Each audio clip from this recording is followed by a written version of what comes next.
Yeah, Just getting all of it out of the way. Ladies and gentlemen, welcome to the SoFi Weekly Podcast. Today, joined by Tevis, Stephen Fiorillo, and the great Roy Crossroads. All right. How you guys all doing? A bunch of SoFi shareholders getting to see Q3 2023 results. Stephen, what did you think about net income's down 226 million? Kind of surprised me. I didn't think we would be down that much. It was from an impairment charge. Okay. Yes, it was an impairment charge. Is your mic facing the right direction, Stephen? I'm going to freak out. I am looking at the mute button, so yes, it Okay, is. there you go. There you go. The camera's not backwards, Steven. Yeah, I don't have technical issues the way Tevis does. Oh my god. I'll fix it later. Anyway. Was that from Technisys? Don't let anybody bully I think so. you. Okay? I think don't so. Let anybody bully you. Nobody got hurt taking a profit, buddy. Dude, okay, so if there's one thing I've learned, and this is not the Palantir Weekly, but if there's one thing I've learned from Palantir's earnings results, and Roy, close your ears for this one, it's that their retail investor community is a fripping cult. Oh, hell I think so. yes. SoFi's though. I can't disagree, man. Cult stocks are where it's at, though. I mean, like, you just wish that SoFi was a cult stock. It's not there yet. But yeah, there are some rabid, and I'm one of them, but there are some rabid Palantir investors, and I love it. I'm part of that. I am community. one also. It just makes me fear. It just makes me scared because, like, if I ever sell Tesla, I am gonna be hunted down. I would never, but I'd be hunted down. Really quickly, just for fun banking news.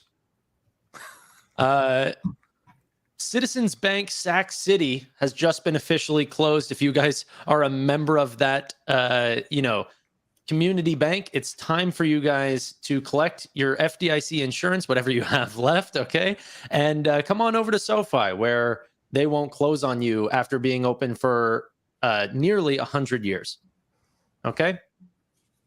It is a smaller company. This isn't Citizens Financial, but yes, still, that's the 6th bank this year.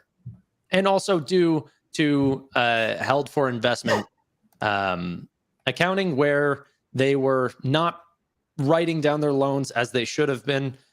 That won't be the problem for SoFi because we write our losses in real time. Just so everyone's aware. So let's go through some numbers, ladies and gentlemen. Stephen, you just wrote an article. What was it, today it was published? This morning, yep. What was your take? What did you like the most? I think my take is a little bit different than everybody else's. I am very excited about the tech platform. And even if it doesn't materialize over the next several quarters, I think it's playing the long game. And I think the next 2 or 3 years is going to be very interesting. I think something that people missed was that they had a win from a regional bank. They're in the RFP stages with multiple large financial institutions. And this is what can get SoFi to have a tech valuation and not a financial institution valuation if they start grabbing market share and if their platform is utilized for cloud banking in the regionals and in the large money centers, they get a decent portion of that pie. I mean, look, Noto was the analyst. It wasn't a analyst, he was the analyst. He knows what they need to do to get that valuation going. And you mean at Goldman Sachs? Just to clarify, you meant he's the analyst at Goldman Sachs. He was named one of the best. The analyst that called Google and understood that indexing the internet was the thing that made Google so much more superior than everybody else's search engine. Yeah. Like he has a long history of understanding what investment firms want to see and what drives earnings. So I am very bullish about it. And look, there was a lot of things. We saw everything fire on all cylinders at the same time. We saw a lot of growth in deposits. Member growth probably surprised all of us. I mean, it was really good. I mean, you won, by the way. Take your victory lap. You were the closest. We were all very off. So there's no victory lap. There's a victory lap for everybody because it was a blowout number. Yeah. And look, triple beat on revenue, less of a loss, and increased guidance again. I mean, that's a triple beat. Morgan Stanley finally stopped being bearish. They're neutral. And I want to show one specific slide about the originations. I mean, this, I think, is the beginning of what we're going to start seeing in 2024 when everything starts working together. This was the first quarter since I think it was like Q1 2021 where every one of the segments increased quarter over quarter. I mean, this is a beautiful thing. And when rates start coming down and the Fed pivots and you have activity in the home sector, this is going to be very interesting to see what happens. And your favorite thing, contribution profit, everything led to a contribution profit this quarter. That was huge. Yeah, and financial technology services is growing, financial services in the black now. I mean, things are starting to happen. Okay, well, let me ask you, and maybe I want to include Roy in this as well, because I haven't heard your guys' take on this. Like, originations are amazing, okay? But it doesn't mean that necessarily other companies can't originate a ton of unsecured personal loans. They might be a little bit worried about the consumer. They might be a little bit worried about, potentially people defaulting and not paying back those loans, right? Are you worried about that, Stephen? If we continue to increase on originations, that we're kind of digging ourselves a future grave where if rates stay higher for longer, the consumer falters and SoFi's left holding that bag?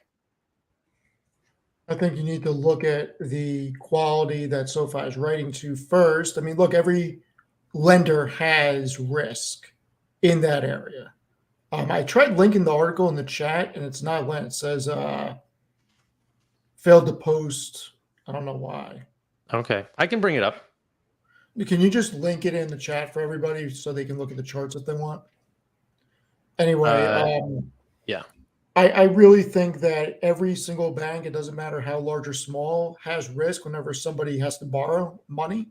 But at the same time, they're writing to a different FICO. They're writing to a different salary level, different income level.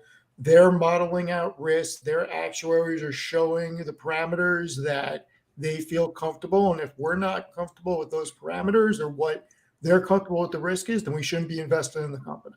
So I'm not going to worry about things outside of my control. I have to trust that their team knows what they're doing. They've modeled the things correctly. And I do a fair amount of research on the Fed. I was actually looking at the CME group tonight, and the numbers changed from 3 days ago. They changed from last week. I mean, they keep changing, and now there could be a cut as early as March. Last week, it was as early as May.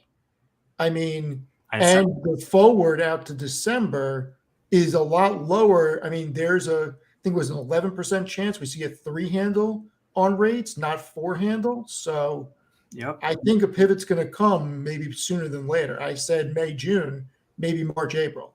And we've been saying this like for the last couple of episodes now because of everything we're seeing. I mean, the Fed paused, right? And that's why the market is rallying this week. So if, like, again, like I was saying this to Tanner earlier today, like you cannot underestimate the power of it being an election year. Like nobody wants a crappy market on an election year. Nobody wants that going into that kind of event. And I just think that coincides really perfectly with SoFi, with the setup. Them, like this entire year was them building in the background to set themselves up for a primetime year, right? To set themselves up for this year where they're GAAP profitable on 4 quarters, sustainably so, growing on all their business segments, and ultimately have the market action reflect that. So share my screen while we get Roy's take. Okay. Yeah. So as far as originations, like it's incredible what they keep doing. Certainly others can replicate that, but yeah, the quality of the loans speaks for itself. And I know this isn't PayPal. We just talked about that, but one of the things that we didn't talk about on PayPal in our brief bit of time, they were at 12% of the total credit book versus 21% year over year. So they've been very risk adverse, to the extent of selling even the buy now pay later loans in Europe. So, and we're seeing that again with company after company, not just banks, but other companies where they're just they're averse to selling loans. They want to be very careful there, even with very good folks. So SoFi, I think that they're adopting the right strategy. So yeah, I'm excited with what they're doing. Like I can't complain about any of the numbers that they posted at all. I don't know as far as like when we pivot. That's tough because I would have thought, looking back when they first started the rate hikes, I'd be like, oh yeah, by this time 2023 for sure we start cutting. Is like, well, it keeps getting moved. So we'll see. They're always lagging. They're always too late. 0% chance in January is what CME Group has shown. 0% chance in January. But you get to March, you got 25.5% chance that we get a 25 bip cut. That was not there last week. Yeah. And then you get into May, it starts dropping down. This is much higher than it was last week. And May, June is a big time where we could start seeing the pivot. And looking out to 2024 December, these three handles were not there. You got an 11.9% chance. They were not there last week. And when I switch it to the dot plot, I mean, increase it a little bit. Yeah, if you can. I mean, we are at the end of the tightening cycle. I don't even think a 25 bip increase matters at this point because it's going to be so short-lived. And I don't think we're going to get it because if you heard what Powell said, he specifically said they're paying very close attention to what is happening in the credit markets and real estate and in the banking sector. I don't think we're going to get it. Yeah, right. I'm of that opinion as well. Just on something that Roy said, like, I'm curious to get everybody's take. Like 1 out of 10, what rating would you give this earnings? Because for me, I mean, the impairment charge was literally I made a full like breakdown video on Wednesday when I was making it and going literally line by line on the report and the earnings call transcript, and the goodwill impairment charge was literally the only negative that I could find. And it's an accounting quip. It's not even a real, like, it's a paper loss. It's not even a real thing that's going to affect them. Like, okay, you can say, oh, well, yeah, it is a real thing because, they lost this money and they didn't realize it.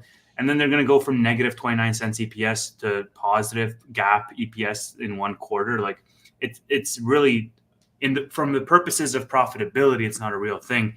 And so for me, like I said in my video, I said, well, if it wasn't for the goodwill, for the goodwill impairment, like this is a 10 out of 10 quarter, but the goodwill impairment, in my opinion, is the only thing that bears are going to hinge on, or even like misleading article titles, or when you look at SoFi, some, like Coifin maybe, or Google Finance, whatever, might show it as a GAAP numbers, and it might show like a big red bar. But other than that, all the numbers were great. Like they alleviated concerns around selling of the loans. They alleviated concerns around that student loan origination coming back, financial services being sustainably profitable going forward. The efficiencies in spend, where they lowered expenses on Galileo side, and they raised the margins and contribution profit and the revenue. Like tech platform looked perfect to me. Exactly what management said they were going into the end of the year, raising guidance for the 3rd time in 3 quarters in a row. Like I just couldn't find anything else to nitpick, let alone to criticize. Yeah, I think, and I wanted to, sorry, I was a little quiet there. I was just building in, I wanted to see the difference in the tech platform contribution margins quarter over quarter. So before they were holding in just a little under 20%. And I was just looking at the past couple of quarters. It was 19.7%, 19.0%, 19.5%. This quarter, what Stephen was talking about, overperforming, it jumped all the way up to 36%. So yeah. The one thing I'll say with that, it was incredible, and it's like basically a perfect quarter. I mean, goodwill impairment, whatever. With the tech platform, one thing that I've seen a couple of people note, and I agree, is the strength of the tech acceleration. It's not simply just because they have that many clients and they have that much revenue come in. It's partly like you can think of it as Amazon. Amazon has spent a lot of money doing capital expenditures really since COVID. They really ramped that up, and once they turn that down, they'll turn on the cash printing machine. And so they'll print a ton. It's not just because they started selling a lot or having higher margins. It just stopped spending on capital expenditures. And to really build out this product suite and these rails, or the infrastructure rather, they need to invest a lot of money up front. And so now that we're actually seeing those roll off, they're still investing, of course, but that's why it's bumped up so much. So it's still phenomenal, not knocking it all, but it's not growing like the numbers may indicate. So yeah, but this was still a ramp up quarter. Like, again, I think all the quarters that lead into that profitability are, ramp up. So, like, management basically said at the beginning of the year, hey, we lost current and we are moving from, on-prem to cloud. We're making some changes. They had a couple of cuts on the tech platform side of things. They cut, I think, a couple hundred people, I think it is, as they're basically merged. Yeah, on the tech platform, I think it was like 60, but yeah. Basically redundancies as they merged in Technisys with Galileo, like normal cuts. And they said, hey, look, we're going to go through this trough and it's going to accelerate towards the end of the year, right? And so the natural sort of logical conclusion you can come to is it's going to be better in Q3, best in Q4, right? And so that is the trend that I'm following and that I've been following for the last couple of quarters. And so, I think the expenditures, like optimizing CapEx, is not isolated to just the tech platform, right? Like, to add 170,000 more members for only $4 million more in sales and marketing spend is insane. Like that cannot be understated. Yeah, but they didn't say that's going to be the new speed of members. No. They said it will go probably down to 500,000 again. But go ahead. That's enough. So three things and I don't know why my video is lagging, but three things to say on that. Number one is they said that the member count to look out for is over 500,000. Like, don't set your baseline at 6 or 7. Not back to 4. Exactly. And then number two, they said that depreciation, amortization, and stock-based compensation would all be going up towards Q4. So those are sort of a couple of things to keep in mind as we go into next quarter. Yeah. No, there were so many great things to see.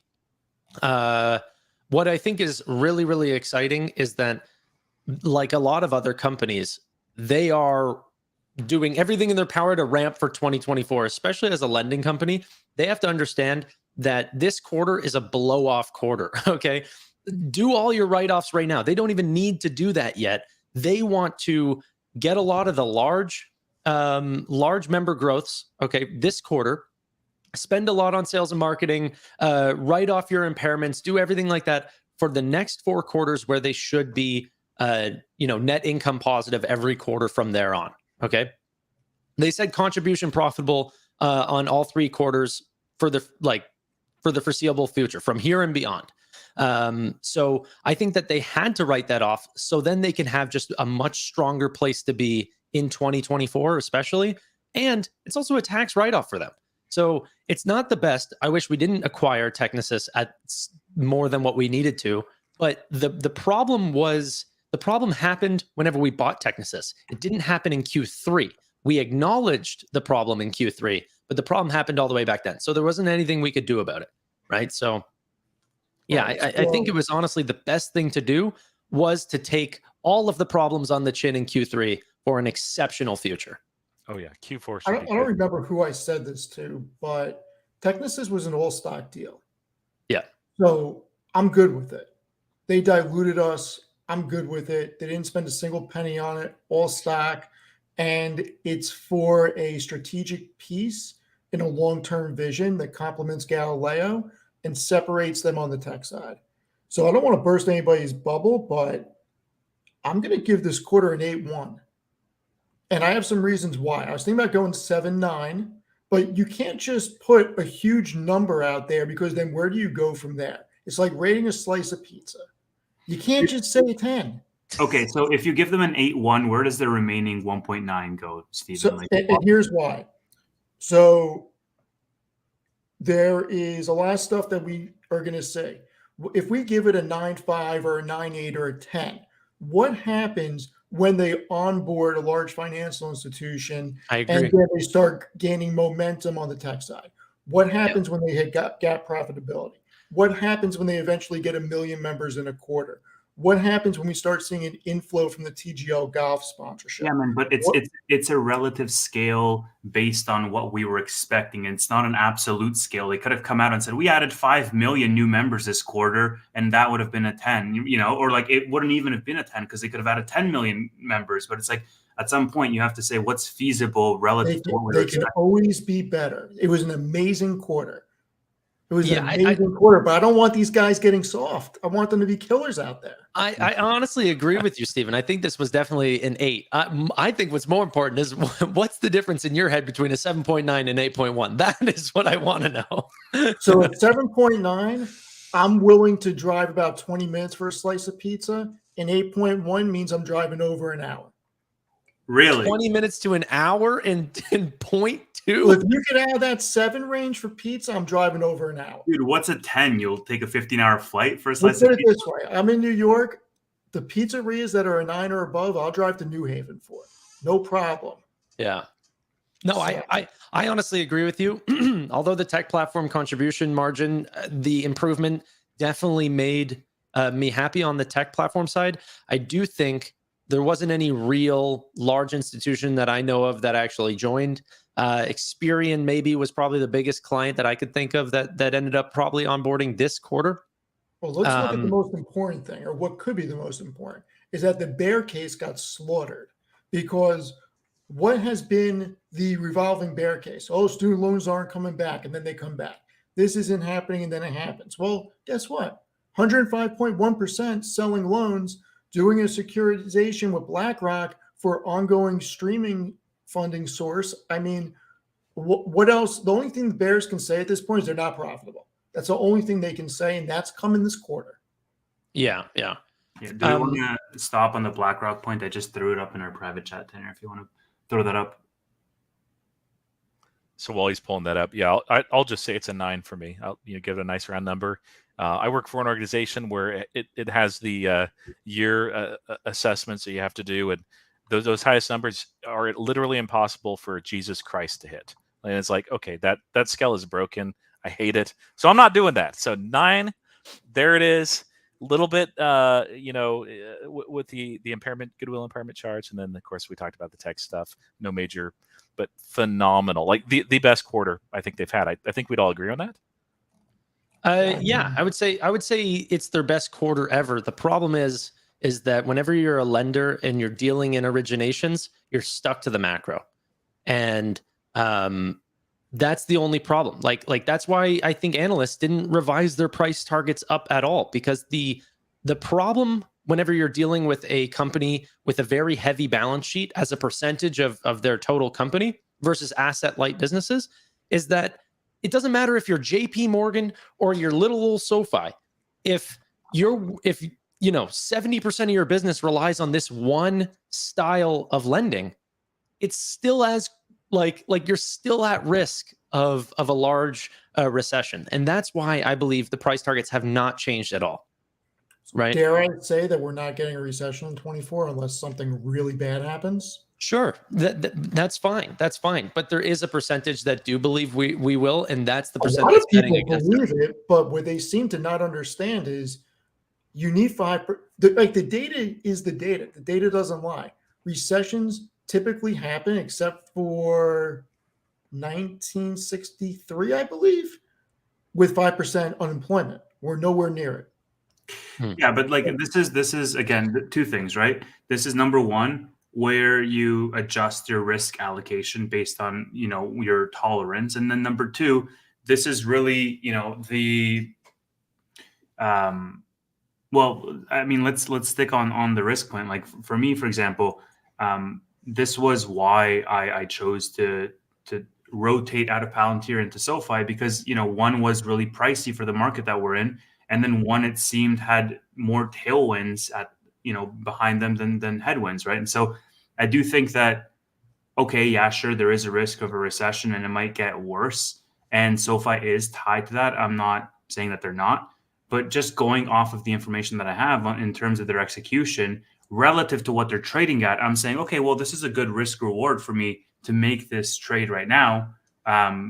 And even if we do have a recession in 24, if we don't have a recession in 24, I think people are going to make it's a sliding scale of them making a decision financially of how much exposure do they want to have to this name and go with that. But, I do think that if we control for management's execution, like that puts me at ease at least. And I do think that SoFi in this earnings call put a lot of people's concerns at ease, especially with loan sales and, what rates they're getting on loan sales in general. This $2 billion, committed capital to deal with BlackRock. They put people's fears at ease with regards to student loan originations and the whole moratorium situation that was going on there. So those are the types of things that I want to hear on an earnings call, because they help reduce the uncertainty that any skeptic or bear, dare I say, might have on SoFi going into 2024. Yeah, and look, their margins are increasing. You went from a Q2 revised to 17% adjusted EBITDA to 19% for the end of the year on the high side of the guidance and the low side. I mean, look, this is a long-term investment, and we discussed this with Tevis last week. And look, I agree with his thesis. I'm still a shareholder of Palantir. I didn't sell, but he had a big gain. So you never get hurt taking a profit. I mean, I don't think people should have went after you the way that they did, because it's your money, not theirs. Can I clarify something on your own deal there, Tevis? Because you did say, I just want to save you from a Twitter storm tomorrow, that I think what you meant to say, and correct me if I'm wrong, but that a company has, or one has more tailwinds, the other one has more headwinds, that is priced in. I think that's probably important to say, because I do actually think probably Palantir has more tailwinds, but they're very priced in. All right, let me make it super clear. I am very bullish on Palantir in the long term. Don't get me wrong. And I get this, that there's a cohort of people that are saying like, oh, well, if you sold, you're really not that bullish. I get it. Okay. I traded it. It was 1% of my portfolio that I doubled up on at $8. But when did Palantir blow up? Really, when they announced that sustainable profitability. Dude, don't put me on the big screen. No, go ahead, take over. You're good. When did Palantir blow up? When they announced that sustainable profitability. I still think SoFi has that moment ahead of them, right? And we're just setting up for that moment. And every subsequent quarter that passes, the confidence in that moment increases that will actually happen. And that's the powder keg that's going to blow up, right? And so for Palantir, I felt that, okay, that moment has happened. And yes, AI is very exciting. And yes, AIP can lead to, some very exciting stuff. I really love to see the revenue rate that was increasing from 13% to 16%, and we're thinking that it's going to go back up higher. I can't even look at myself on the big screen. Thank you. But look, I think that a lot of the catalysts that for Palantir were priced in a really shitty macro environment for fintech, right? Fintech is going down.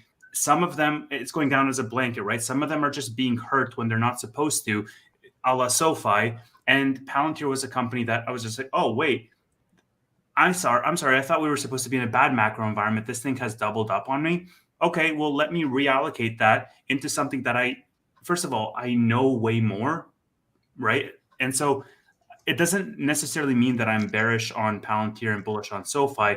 And what's funny is I've sold positions and had immediate regret and FOMO after they've run up. I can genuinely say I didn't have that with Palantir. And I even posted, I was like, I wish all the best for bulls and congratulations on the 20 or 25% gain, because I can sleep easier at night knowing that I reallocated into a position that I just know way more about. Like, I don't really know a lot about Palantir, and my position sizing reflected that.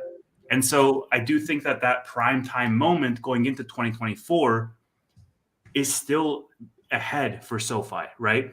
And that's all I'm trying to capture. I think I just wanted to say really quick. I mean, it's just a joke, so I was I was gonna say for SoFi, it is important though that whenever it's hard to just get a 1% gain, that Tevis would lose sleep over 1% of his portfolio. Holding something like Palantir that maybe he doesn't believe in. So, dude, I invested a whole bunch of stuff in growth in 2020, and people can go back and look at the videos. I've made way more mistakes than I've made the right calls. Absolutely. I'll be the first to say that. And there's a bunch of bags in my portfolio that are 1% positions that started as 4% positions or 5% positions that just went to shit. And I don't really feel confident in adding back to them. I have been adding back to some positions like Pinterest, heavily in Tesla, heavily in SoFi, added back to Palantir earlier this year. And so like some stuff that I believe in that I still think are intact, but then there's a bunch of other stuff that I'm not holding. Like if, I don't know, Etsy went back to 200 today, I would sell it today and, go back to break even and reallocate that to something else. The idea is to concentrate into stuff that I actually know and not have the context switching trying to manage 25 positions. Yeah, I think I posted on your post, and since you're hearing me out, like I'll occasionally, but not on a day like today. I was tempted. I'm not going to do it just because you're taking heat from other people. I hate seeing that. It's absolutely wrong. But like a little bit of ribbing and teasing. I'm going to participate in that throughout the year, and you do it the other way when SoFi is flying. Hey, SoFi is my number 2 position, so it's like whatever. I think it's going to be very close. A lot of it is just like you said. SoFi, Palantir, I think is maybe slightly overvalued. I don't think it's as much as you may feel, and part of that just you have a less understanding of Palantir, and if I had Palantir is not easy to understand. It's not. So like nobody should be like throwing shade because you took a profit. Because I mean, like why not? If Palantir runs up to like $30 for me, I'll be like, man, I hadn't planned to sell any shares, but SoFi is like still at 8. So I don't know. I'd have to think about it. I don't know what I'd do. I was looking at selling cover calls on Palantir today, and then I'm like, as tempting as it is, I'm not going to because I don't want the tax consequence if it gets called away. And Palantir is a company that I would like to hold for the next decade, maybe longer, because I think that they're going to be the second. I am on record saying this for 2 years. I believe that they're going to be the second most important software company in the market behind Microsoft. I truly believe that. It is a very patriotic company, which is dear to my heart. And there's just a lot of things about Palantir that other companies don't have. So I'm refraining from selling covered calls at the moment after the pop. And if AIP is monetized in 20 or over this next year, which I think that it will be, they're going to win. Like just beat SoFi. Like I would be shocked if SoFi. It's possible that the sentiment changes and everything, and I'm wrong, but it's not going to be the blowout like everybody is like, or some people are portraying. So SoFi has the potential for a big moment next year, and I don't think it's January or February when they report. I think it's the May. I think they need to show that profitability is not a fluke, and I think they need 2 or 3 quarters of net income to prove everybody that's not a fluke and things to go right for a little bit. And then I think it's off to the races because at that point, there's nothing the bears can say. And I think at that point, you start seeing maybe some institutional buying, maybe some heavier buying. And man, upgrades would be nice because this is, if we can get some stuff on the tech side going, this is going to be something special. I really believe that. Just to wrap up that conversation around Palantir and get back to SoFi, I put out a poll. So after I sold and got these, and by the way, I love the responses. Like I think that was like my highest engagement tweet. I was just like, this is amazing. Like I'm getting like all press is good press type of deal. But so all just comments like go die. Yeah, this is the best tweet ever. I put out a poll, SoFi versus Palantir. And it got over 2,000 votes, 2,200 votes for 12 months. And so I pinned that in my highlights. And I'm really curious just to revisit that, in a year from now and actually see what happens. Because if all goes well this time next year, we're going to be talking about SoFi S&P 500 inclusion and when that might be coming because they would be eligible, right? It would be 4 quarters of profitability. And so this time next year is essentially what Palantir just experienced 2 days ago and what Palantir shareholders are, hyped about, essentially that 4 quarters of profitability. So I have, SoFi at 7.5, I have Palantir at basically 15 and saying, okay, in a year, let's see which one outperforms. Right. I mean, at that point, I think SoFi is an easier double, has an easier path to double than Palantir going to 30. What? Really quickly, because this was a conversation on Twitter. You just brought up Palantir or someone in the chat, I think, maybe, I don't even know if you said it, sorry, getting my storylines mixed up, but saying Palantir has a path to S&P 500 inclusion. Does SoFi have a path over the next 4 quarters for S&P 500 inclusion? 4 quarters, no, because they're not GAAP profitable right now. Well, I mean, from Q4 on. So there's a possibility, like it's over the last 4 quarters. So the negative, if there's strong enough positive that over 4 quarters, including this present one, but then it still takes, usually 3 to 6 months for inclusion. If they're serious about including you, they can roll it out for much, much longer than that. And some companies are. So my guess is that it's maybe a 1% chance that SoFi would possibly be included in the next year in the S&P 500. It's very unlikely it can happen. There is a market cap requirement. I guess the thing that I'm talking about, I actually believe there's 4 quarters of GAAP profitability. I'm not stating that. I guess what I am asking is, do you believe that there will be capital appreciation over the next 4 or 5 quarters? I think there has to be, right? Well, it doesn't have to be. I promise you that. Let me rephrase. I think management is strongly incentivized for there to be, given their PSUs kick in when? I think February 2025, something like that. Oh, for the $25. I think it is February 2025, or 2026, something to that effect. So people need to talk about that more often. That's the price targets for SoFi, for Noto to hit his targets is $25, $35, and $45. And so just imagine that, guys. Imagine if you're the CEO of SoFi, or if you're on the C-suite executive team of SoFi, and you have this $300 million plus paycheck in 2025, 2026.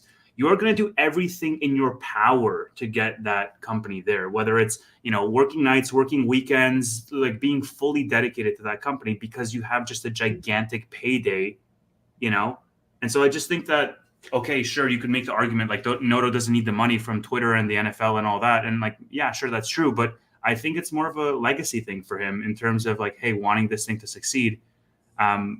So Tanner, to be included in the S&P, you need a market cap of $14.5 billion right now. The value of its market cap traded annually, at least 250,000 of its shares traded in each of the previous 6 months. Most of its shares in the public's hands, had its IPO at least 1 year earlier, have a positive sum of the previous 4 quarters of earnings, as well as the most recent quarter. So they could theoretically have what is the biggest one blowout quarter and the latest one and be eligible if they're profitable. What percentage of the company is owned to the public? I'm sure that's in majority as well. $14.5 billion market cap, and I'm sure that actually goes up over the next year. So let's just say 15 billion. Old 18. Yeah, so that would mean about a $15 price target for SoFi. Is that at the time of inclusion, or is that aggregate over the trailing 12 months, the market cap? I mean, if you ask Steve, that's going to be in December. So we could definitely. If the markets rally, SoFi can rally. Yeah, seriously, look what happened just in the past week, right? November 1st hit. Think about it. You got another Fed meeting coming first week of December. No, I get they don't hike, and if they are even the remotely dovish, you're going to get a huge Christmas rally. Yeah. Yeah, the markets are really acting exactly how technicals would describe them. September, October, the worst months of the year. Starting in November, big rally. It's already started out that way. If there is a Santa Claus rally, we might be on track to do that. Who knows? Should we just start calling it a Tom Lee rally? Because that guy's kind of like Santa Claus. I freaking love Tom Lee, man. He's the permabull. This quarter has me feeling really, really refreshed and enthusiastic and bullish and confident. And I don't know. I looked at the quarter. Yeah, exactly, Mark. And there was nothing, for me to even nitpick. And there's a lot of companies that really had strong quarters this quarter. A lot of companies. Yeah, it was great earnings, but it's busy. I hate that. I wish we would just spread it all out. I wish I had like a fun earnings like once a week instead of like 3 on every day this week. Anyway, did you guys see? There's a bunch of stuff because I was compiling a couple of pieces of news. SoFi's short interest or their ratio increased actually, and they were having some like weird price action relative to the other fintech plays. I'll send you guys some links. What's it at? Hold on. I'll send this to you in the private chat, Henner. 15% maybe if it's increased. I don't understand shorting SoFi, especially here. Like if it shot up to 15, I mean, I still wouldn't, but I don't short companies, but maybe the short is that it goes bankrupt. That's dumb. Like they're idiots. Don't pass in craps. You just don't do it.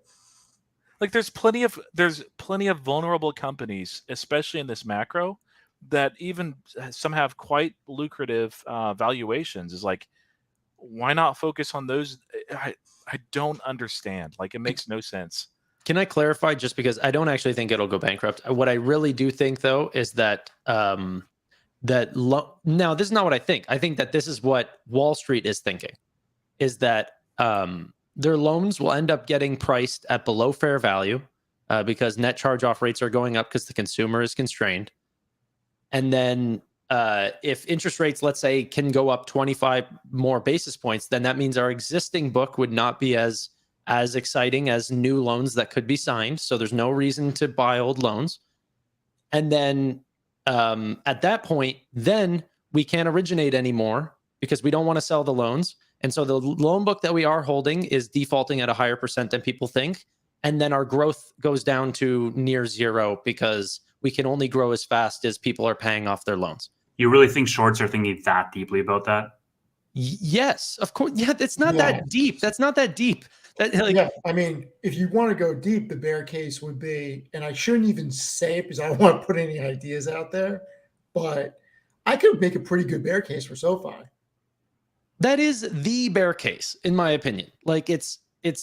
You have a lot of doomsday people who really do believe we're going into a heavy recession, that people are going to default on debt, people are going to default on mortgages, people are going to default on car loans, that banks are going to be holding the bags on assets, loan companies are going to be holding the bags on loans. I mean, people really do believe this. Now, once again, if employment does not go to 5%, I don't see that happening. And we're nowhere near 5% right now. Yeah, even that. I mean, I understand SoFi hasn't gone through a recession, but I mean, they pivoted through COVID when they shut down.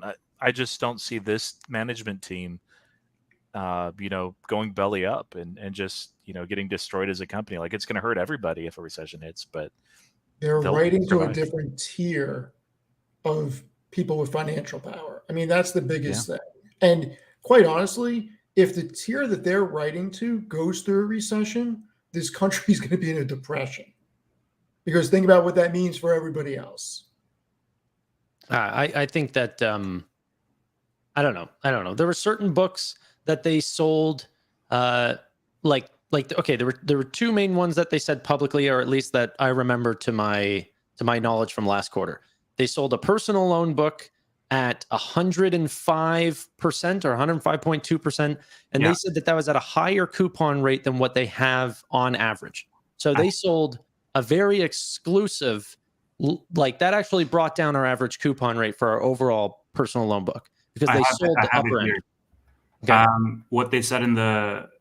What Crystal Point said in the earnings call, he said, quote, last week we executed, this was Monday morning, last week we executed a $100 million sale of personal loans at 105.1% execution at the same partner who purchased personal loans in Q3.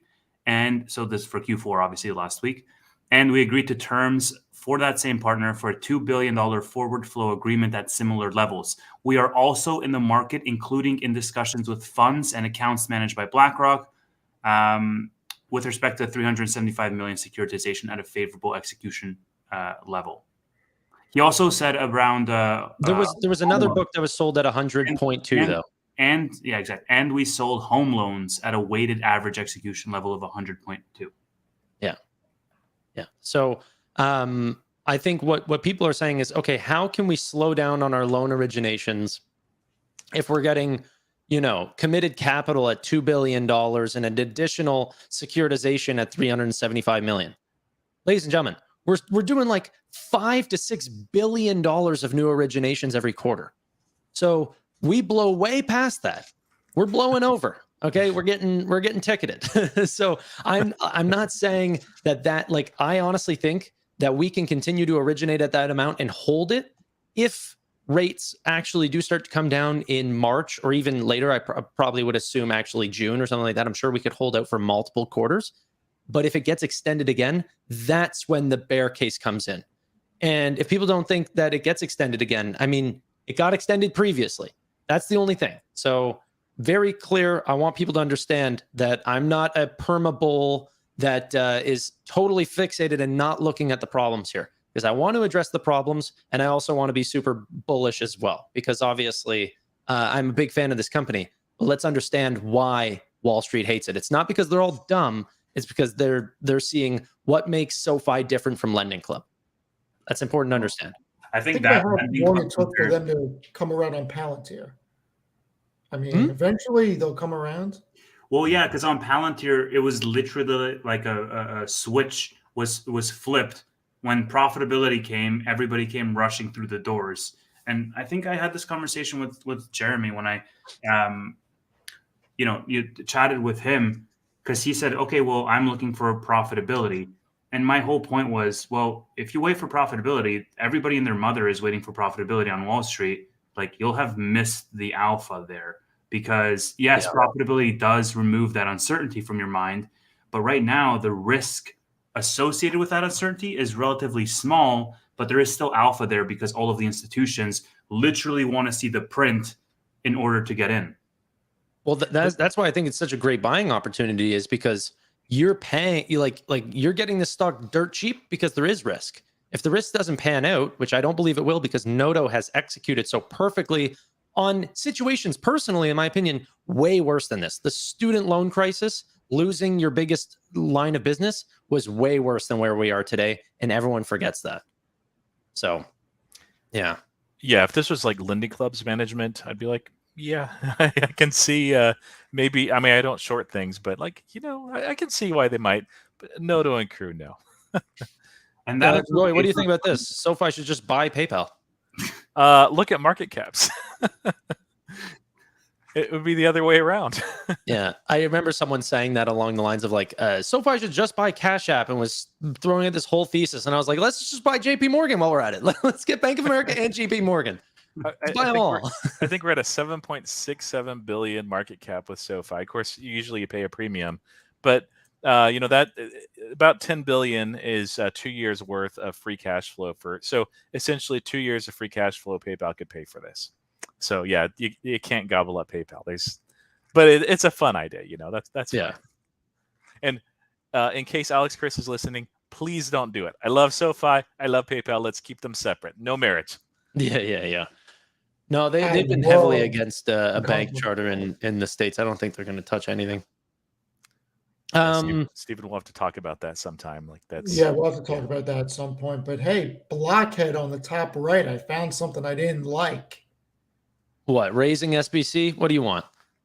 Quarter over quarter, SBC increasing to lose money. Yeah, pay the executives to lose money. Yeah, did you look at 2024 guidance? Do I care about 2024 guidance? You are paying executives to lose money. This man picks and chooses what he wants. He goes, the other day I'm talking with him and Tevis, and he goes, never do you need to care about non-GAAP. It's always GAAP is what's important. And then we're talking about here with SoFi, and he goes, losses decreased to 19 million. I'm like, that's a non-GAAP basis, Stephen. Hold on. They have a ton of cash on hand. They're going to be profitable next quarter. Doesn't matter. Okay. But for Block, look at the revenue that they generate. This is crazy. And I'm sorry, over the past 3 quarters, you've generated $799 million in free cash flow, yet you've paid your executives $944 million. Hey, but did you hear they're buying back shares? Did you see the buyback program? $1 billion. Yeah, I don't care. It's crazy at this point. About something like that. They have a bunch of cash on the balance sheet. They can afford buybacks. Big whoop. My problem with them is not a company and what they do. It's that they are paying executives to lose money. It's crazy. Look, this company, honestly, I'm not talking about salaries. I'm talking about these freaking stock-based compensation for them to lose money. I was stoked with the quarter. I think Jack Dorsey, although sounding like he was higher than ever, was reinvigorated. And I think that the problem with Jack Dorsey, this is exactly what I said on the FinTech Frenzy, okay, is that my show that happens daily at 8:30 p.m. Eastern Standard Time, that honestly, he scales companies so big that he needs to delegate to smaller people, and then he never revisits their work. That's honestly what I believe. So he recently just delegated that company, Square, to Alyssa or anyway, whatever her name is. And then I think there was a bad breakup because they were bashing her nonstop on that quarter. And then he goes, I retook over as CEO as that portion of the business, and we are cleaning up everything. Overhead is coming down. There's way too much duplication. There's going to be layoffs. They are tightening the belt. They said stock-based compensation next quarter will be flat, and then into 2024, you're going to see huge changes. And in fact, now they're talking about giving bonuses out to lower management for smaller teams that they can manage, not bigger. And so there's going to be real changes. And I believe. So since 2013, okay? Since 2013, over the past decade, this is a company that has generated $1.88 billion in free cash flow. They are certainly not GAAP profitable. We'll stick to free cash flow. $1.88 billion in free cash flow. Their executives have taken in $4.24 billion in stock-based compensation. Yes, but $1 billion buyback. Like, this does not matter. It's absolutely ludicrous. And see, the problem is Jack Dorsey. Like, the problem with Jack Dorsey is he's Jack Dorsey. I mean, he should not be a CEO of a company this size. He's a great startup guy. He has these great ideas. Oh my God. He can build great teams, and it's phenomenal. And he needs to hand things off to people that can execute and just move on. And Square is at the stage where he just needs to move on. If he does, I'll probably invest in Block. Like, it's a phenomenal company, but he does not love shareholders. He does not. He actually hates shareholders. He does not like being a public company. I don't think. I don't understand it. And all that stock-based compensation, everything was on the backs of shareholders. Their shares outstanding went from 138 million at the end of 2013 to 614 million now. They increased by 345%. So not only are they diluting the shit out of all their shareholders, they are grossly handing out stock-based compensation compared to their profitability. Crazy town. And even though they have rule of 40 and they're working on it, supposedly, even though it keeps going up every single quarter, he changes the vision and direction of his companies as much as I change my pants. Like, you can't do that as a CEO. You cannot. This is a company that generates $21 billion. Like, great company, great business. They do so much. I mean, $21 billion company. That's huge. It's phenomenal tech platform. How are you not profitable? It's criminal, like what he's doing. Not literally, but it is. I think he is my least favorite CEO. And it's funny because I wouldn't mind working for him because he'd pay me dearly. But and he seems like, he just let me do whatever for a while. Like, forget about me. But and he seems like a nice guy, visionary. But I just don't understand why people are willing to put money into something that's diluting the hell out of them like that. That is unprofitable. And their executives are getting that type of compensation on SBC, not salary. Here's the thing. It's crazy.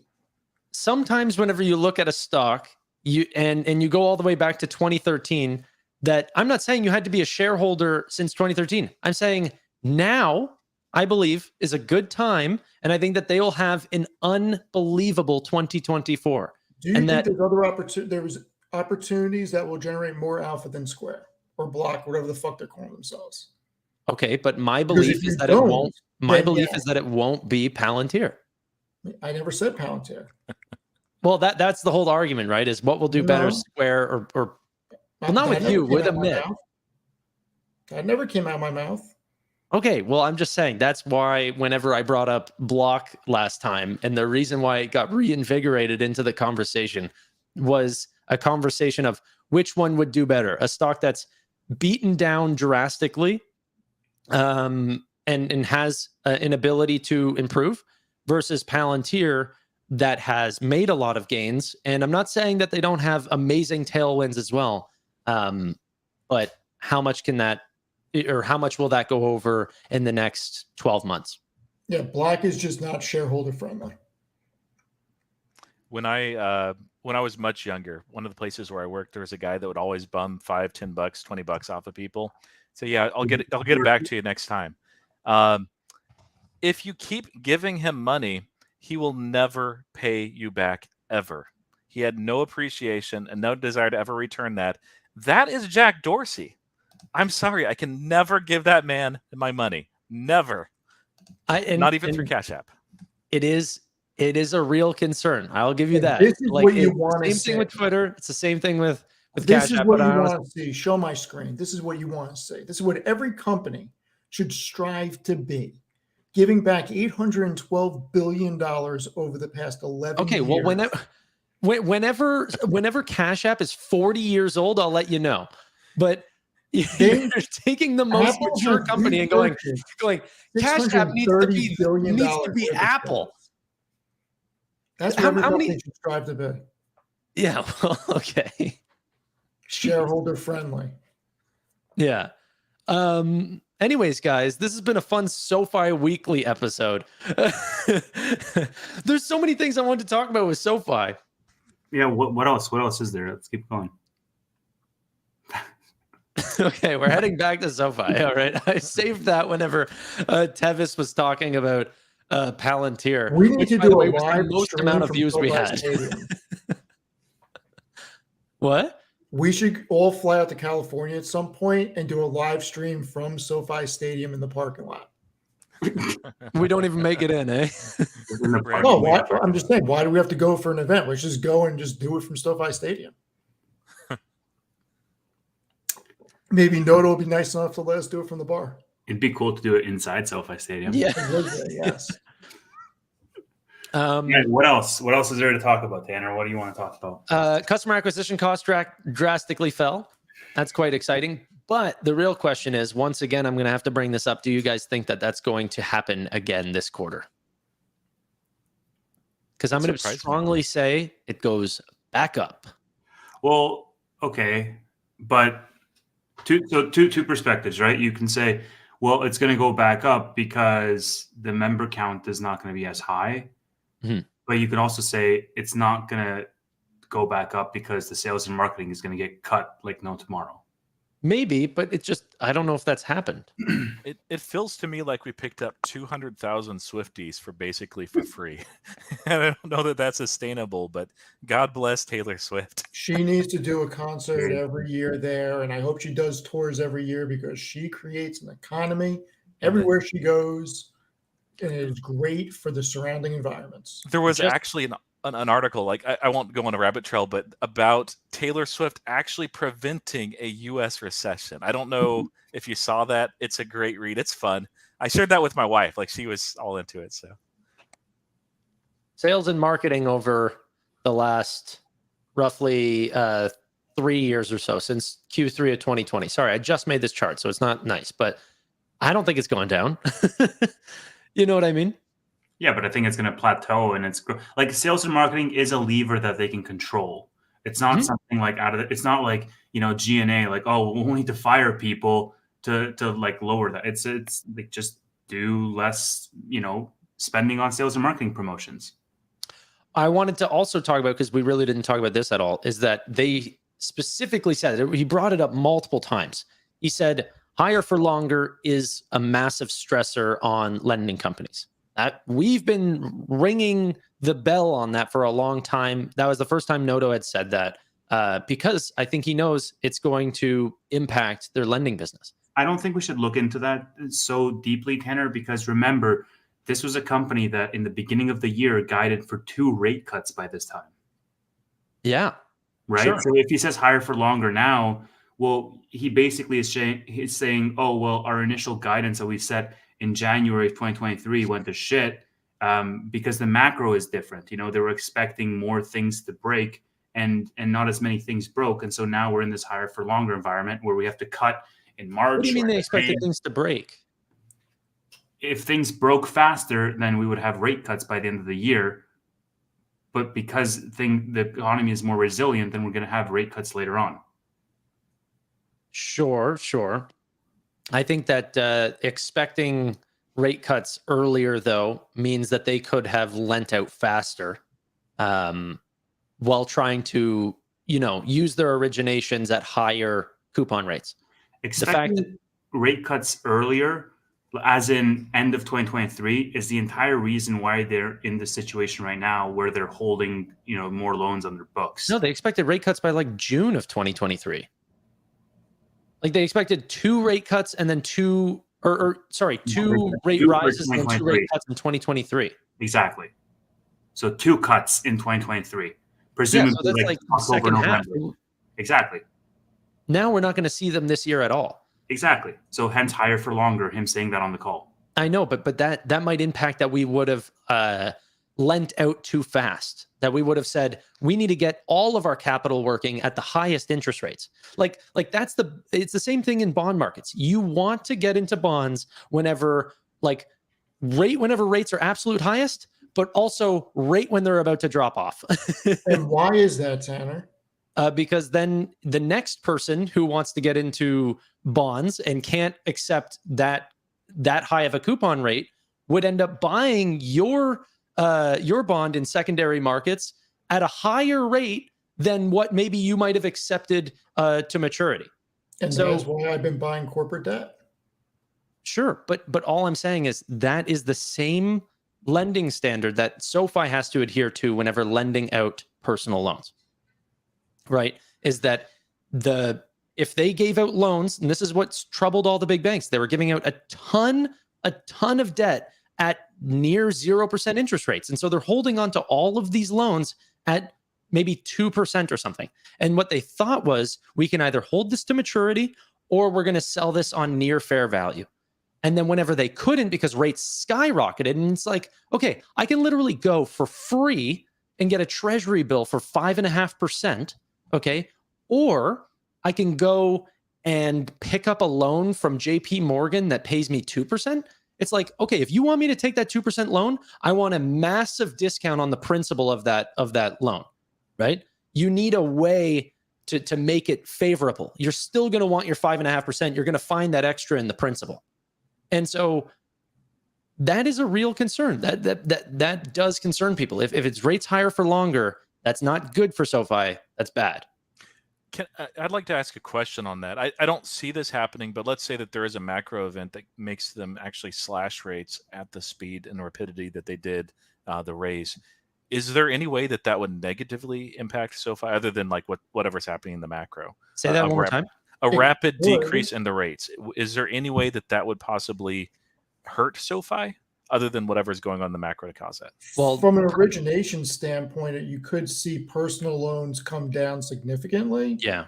If the rates get cut enough where the carrying interest on credit cards goes down enough where consolidating doesn't necessarily make sense, but at the same time, they may be able to make it up on the mortgage side because the inverse would happen in the housing market and it would be unfrozen. So it makes sense. It's a maybe. But there's much less upside on mortgage originations than unsecured personal loans. Sure. And student loans would most likely highly benefit from fast rate cuts as well. Okay. So that would be exciting. And home as well.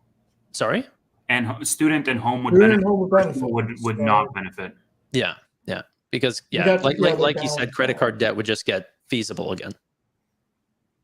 And right now it's not, just so everyone's aware. That's where we get all our money from, is debt consolidation from people paying 22% interest on their credit cards, and then we'll give them 15%. And I wonder, I can just see the use case, the picture right now.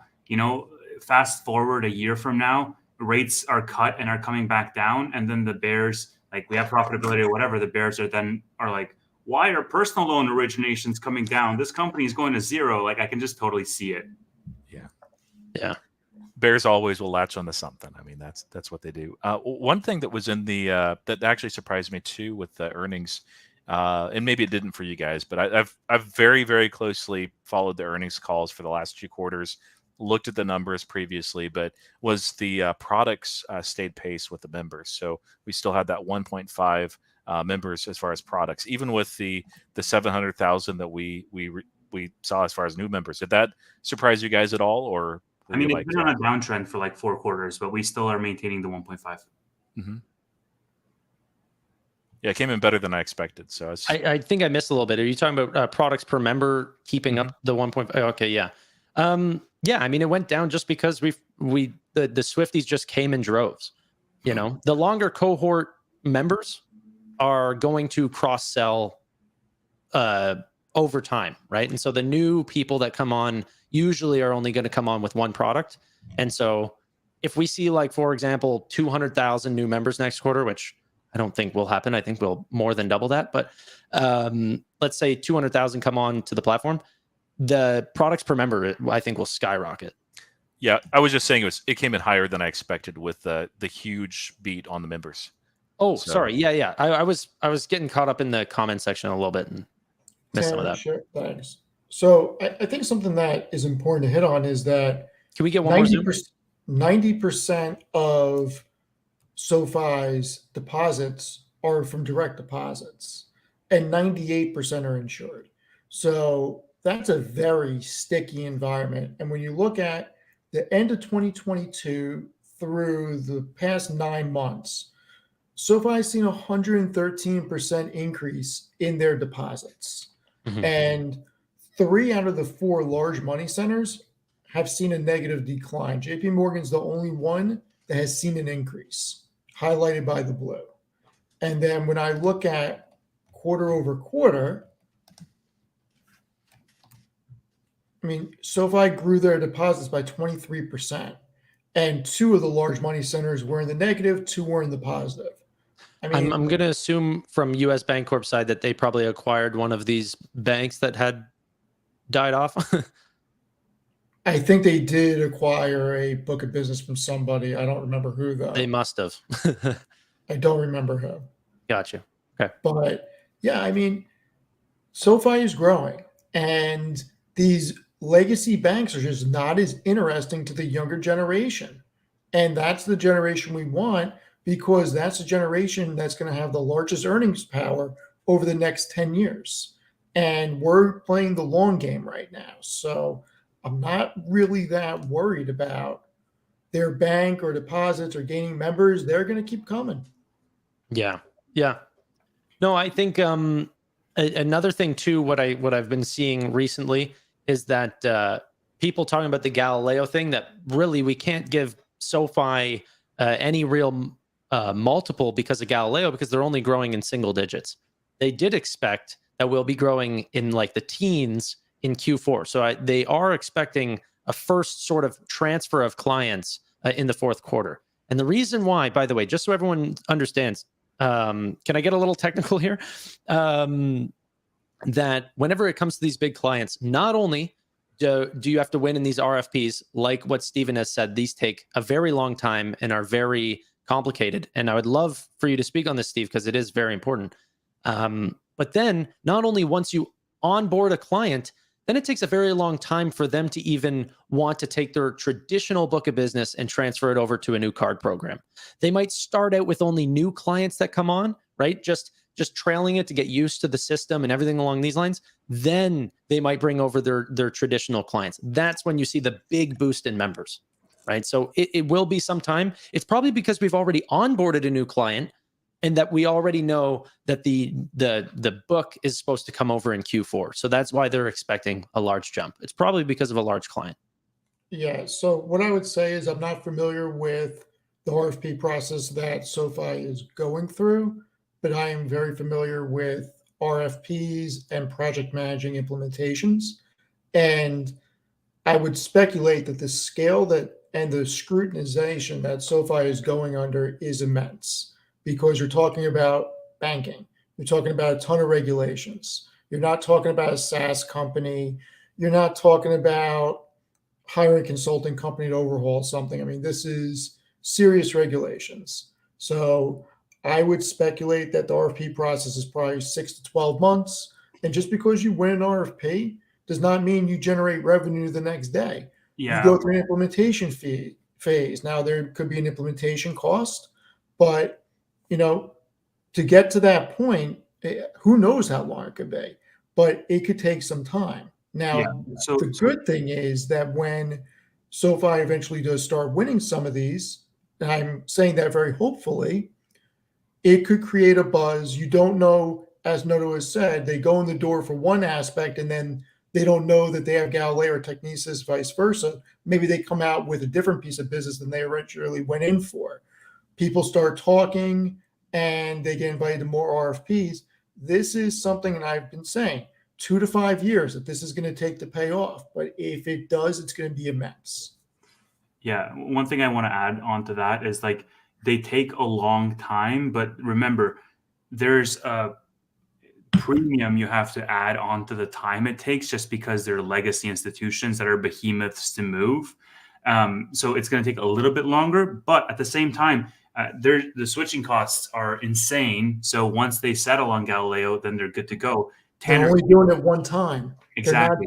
They're not doing it now and then doing it again in 3 years. This isn't something they're bidding out every 3 or 5 years. Tanner, can you throw up the thing I threw in the private chat? Yeah.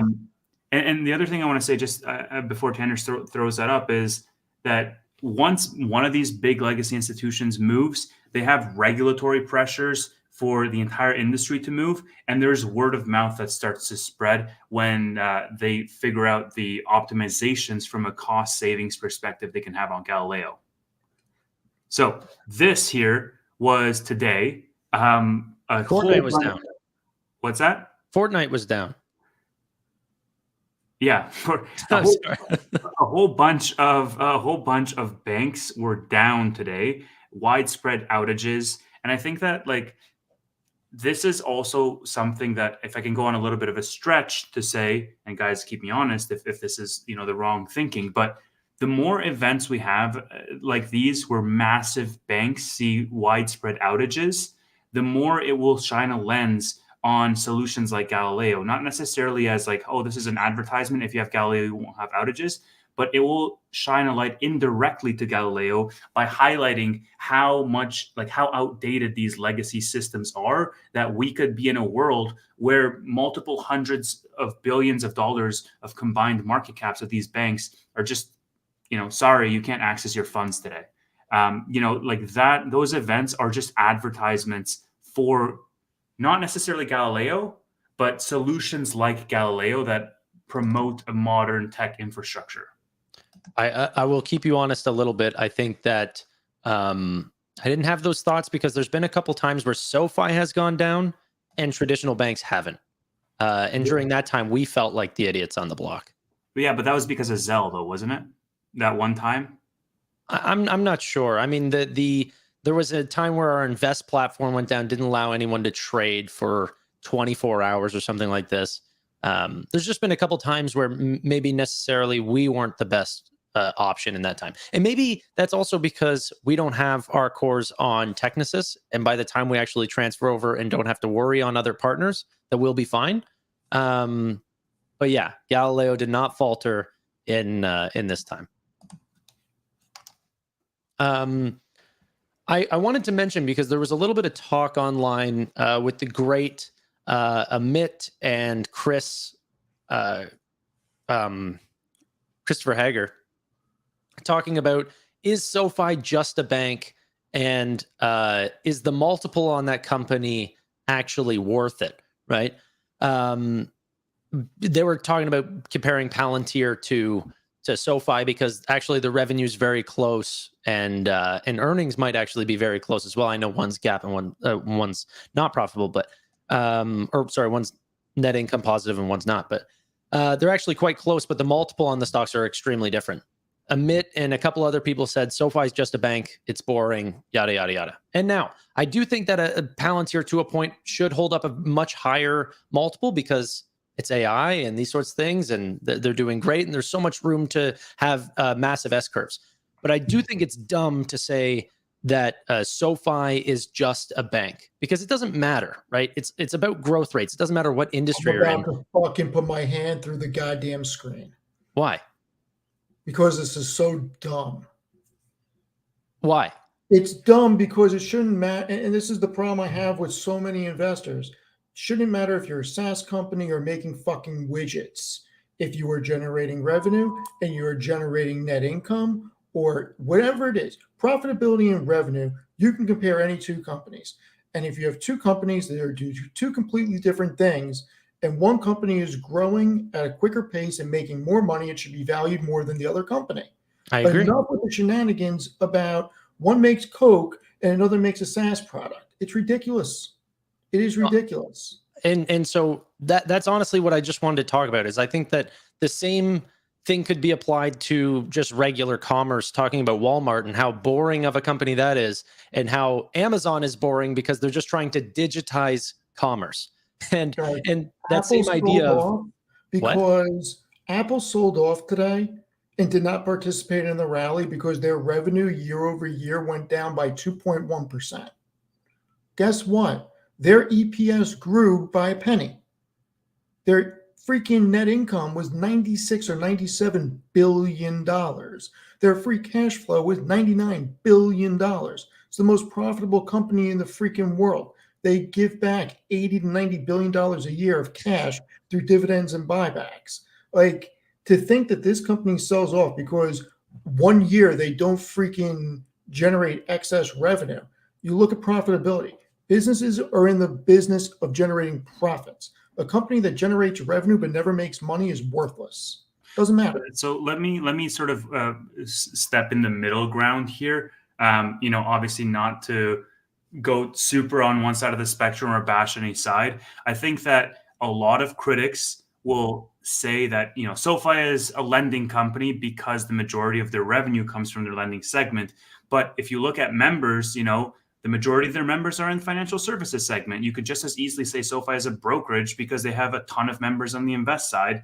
And SoFi is a tech platform because of the prospects of Galileo being a unifying infrastructure platform as a back end to all the financial institutions out there in the next decade, right? So it depends on the lens by which you look at it as well. Are you looking through pure revenue? Are you looking through company prospects and tailwinds? Or are you looking through members? Like, depending on how you look at it, you can come to different conclusions. And I think the through line there is that it's a diverse company. It can't just be called a bank because of those different lenses by which you can view it. I think Amazon was once just a company that was digitizing commerce with a small tech platform, right? I think that the total addressable market that they were in and small amount of market capitalization that they had allowed them to completely take over because they had a better product. They had a better mousetrap. And that's exactly what SoFi is doing. And the tech platform has massive, massive scale that they could achieve. Both Palantir and SoFi have massive potential. And that is measured in revenue and net income and EBITDA and free cash flow. And right now, one is doing better than the other. We don't know what's going to happen in the future, but it's a ridiculous conversation because you got to go by the numbers. Yeah, I will say, Stephen, I agree with you that the way that the market should price things is money. Growth Look at rate is growth PayPal. rate. Look at PayPal. But the thing is, the market does not operate that way. And so unless we're saying that the market is going to change on that anytime soon, and it maybe will happen, over a decade or two, where investment strategy and the way people look at the market will change. Unless we're saying that, that's just the reality is that it'll categorize certain companies and say, well, no, this is a tech company. It gets a premium. This is not. It doesn't, regardless of growth rates, regardless of free cash flow. Shouldn't be that way. I think there's alpha there, but I mean that's the reality. And the other thing I was going to say about Apple, the rotation out of there is partly, its growth rate has slowed. It's struggled, but part of that was Apple was almost regarded, at least from what I've heard, as a proxy for cash almost. That people would put that in there in a flight to safety. And we've seen a little bit more risk on. So when their earnings came out, people were more willing to assume risk. So I'm sure that there was some rotation out of Apple for that reason too, more than just what the company was about, just the macro. And the people are like, okay, Apple's trading at a premium. It deserves to. It's a great company, absolute great execution. People should not be bearish on it over the long term, but it's like if you're willing to take on a little more risk, you're going to invest in the SoFis, the Palantirs, and the others. So yeah, look, let me just build on Roy's point with regards to that alpha. Like, I think there's two camps, and largely they might be split into retail versus an institution. But there's a camp that will find that alpha because they're willing to take that risk associated with that uncertainty. Case in point, I'm investing in SoFi in Q3 because I can see the trend lines and extrapolate to say, okay, Q4 is profitability. And people in the other camp are going to say, I'm not going to put money into SoFi until I see that profitability. And those same people are going to be the ones that say, well, SoFi is just a lending company today because that's where they make the majority of their money, without even looking at the forward prospects that the company has in other business segments. Those are the same people that say Tesla is just a car company because their robot is a proof of concept and can't see, the forest for the trees in terms of what does that forward-looking trajectory look like once you extrapolate it. And so I think that obviously there is a risk, execution risk, and uncertainty overall on a macro and micro of doing those extrapolations, because that may not pan out, but that's what the alpha is there for. That's what you get paid the premium to do. So I'll challenge you on that one, because SoFi, there's a clear indication that it is a lending company and a bank and all these things because it generates money from all those areas. Tesla is a freaking car company. Is a freaking car company. Let's not deviate. Bring up their shareholder deck. I don't remember the exact numbers, but 88% of their revenue is generated from auto, and over 90% of their profitability is from auto. It's an auto company, and it's okay. It's a great auto company, but it's an auto company. My point is that FSD is not real. Robotaxi is not real, and their solar and their services barely generates anything compared to auto. It's an auto company, and it's the best auto company, but it's an auto company. Okay, my point, Steve, is that these are giant multi-billion-dollar, sometimes $100 billion companies that have diverse revenue streams, right? And so whether we want to split hairs to say, well, 90% of auto sales... No, it's not splitting hairs, it's the facts. Okay. It's not a fact. It's not a fact. If they can make... he doesn't want to give up an inch. He's pulling it up. He's going to pull it up. Their energy is something you should be bullish on. Like, look into it if you didn't look at for this last quarter. Like, okay, so, well, let me just ask you this, Steve. Where do you draw the line, right? Because, okay, let's just say Tesla is an auto company. Why? Because 90% of their revenue comes from cars, while maybe 10% or less comes from energy and other sources. Well, okay, like 70% of SoFi's revenue comes from lending. So is the line that you draw somewhere between 70% and 90% of revenue? The line draws on whatever position he's holding, whichever one he doesn't want to hold. I'm a Tesla shareholder. Yeah. It's not like I freaking hate Tesla. Like, I'm a Tesla shareholder. But you or your wife? Company. Like, I'm sorry, but out of your revenue in Q3, 19.6 billion was from auto, and maybe 4 billion was from other areas. I mean, you're an auto company, and it's okay. It's okay. Like, most of their gross profit, over 90%, came from autos. Like, I honestly have to agree with Mark. Costco is a clothing company. They have more clothing sales than Lululemon. Like, show me where they're generating real profitability from somewhere other than autos. Energy. It's scaling. It is scaling rapidly. That's it. I don't even know why I kept it up that long. In this interest environment, what they're doing is phenomenal. I mean, it's forward-looking. The market isn't regarding them as an energy company.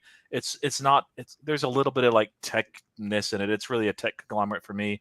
But it's like SoFi. The market is looking at SoFi basically as a bank right now, and it's not really valuing in the tech platform. Not looking at Galileo.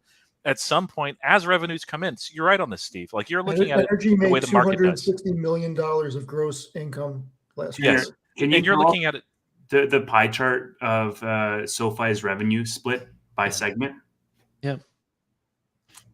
But you're looking at it absolutely the same way that the market looks at it, and so you're the one that's actually right. Like as far as if you're trying to evaluate a company, so I'm not saying you're wrong. I'm just saying they do more than this. We know, like for SoFi, that tech will continue to grow. It will continue to scale, but that's not being valued. And same with Tesla. And Energy.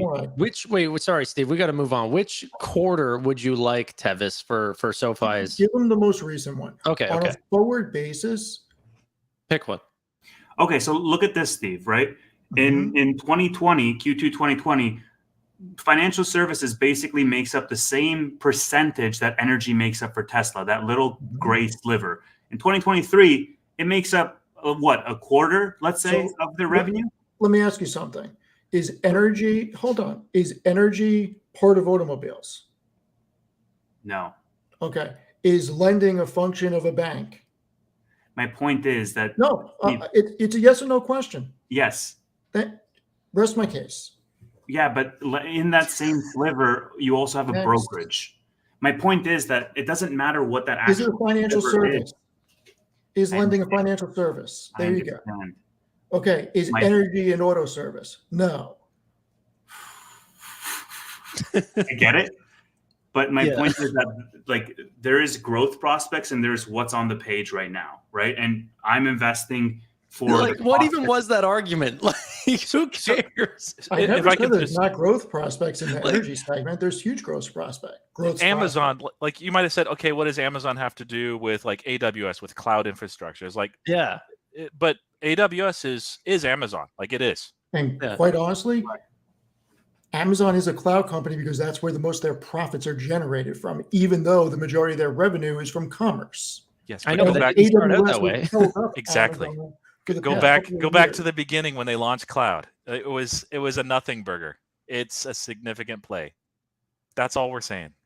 I think, Tevis, is that what you were? Steven's like exactly what I'm saying. So I'm just saying, like, yes, you could say that SoFi is a bank because the majority of their functions are a bank.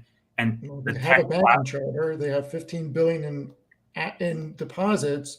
They have checking accounts, and they have a ton of money coming in from lending, which is a financial service. So yes, they are a banking institution. Sure, but they're more than just that, though. Yeah, they have a whole tech platform. They got a bunch of different things. I'm saying, dude, I'm not disagreeing with you. I'm just saying that Tesla is primarily an auto company. I think primarily this is the first time, by the way. Example. Let's chalk it up to that. I think this is the first time that Roy and Steve have disagreed since they've met each other. So everyone give a round of applause. We should do a whole Tesla freaking show. No, but like you said, primarily that's good enough. It's primarily an auto company. We agree. There we go. We're back in agreement. Tesla, the universe is agreements, and there we go, and we're done. Hold on. Tesla could have a huge runway of growth in energy generation. There's no question about that. I'm just saying that today they're a freaking automobile company. Like they barely generate profitability from these other businesses. I'm trying to find common ground with you, man. Yeah, he doesn't want to pull away from me. He wants to be right. No, I'm going by the numbers. Primarily, just say primarily an auto company, or for now an auto company. That's primarily says predominantly an auto company. I don't think growth rates. I don't think growth rates are a gap in Steven's head. He's just like, no, it's just what it is today. and I will tell you, Tanner, I changed my mind on NVIDIA completely. Absolutely, completely. Really? Like you're actually bullish on this company? I'm so fucking bullish on What NVIDIA. type of company is NVIDIA, Steve? NVIDIA is a fucking chip manufacturer. Okay. Goddamn semiconductor company.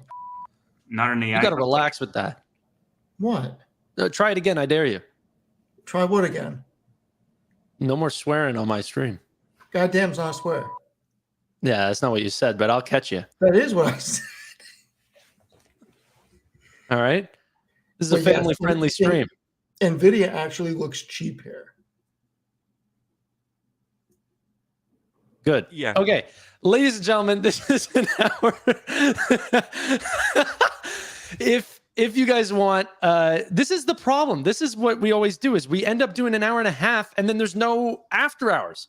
We're still doing it after hours. We could do an after hours Roy, right now. Roy, I'm sorry. You could join us if you like. There's no obligation. It is going very late. This is heated now. There's going to be an after hours for another 30 minutes. I love this. Another 30 minutes is what we're going to do. That's only for member streams on mine and Tevis' channel. If you guys want in World of Warcraft and Duel. If you weren't one of the lucky 60 people that got a gifted donation on SoFi from David T, then you got to buy it yourself. But love you guys. Appreciate you. And bye for now. See y'all on the member side.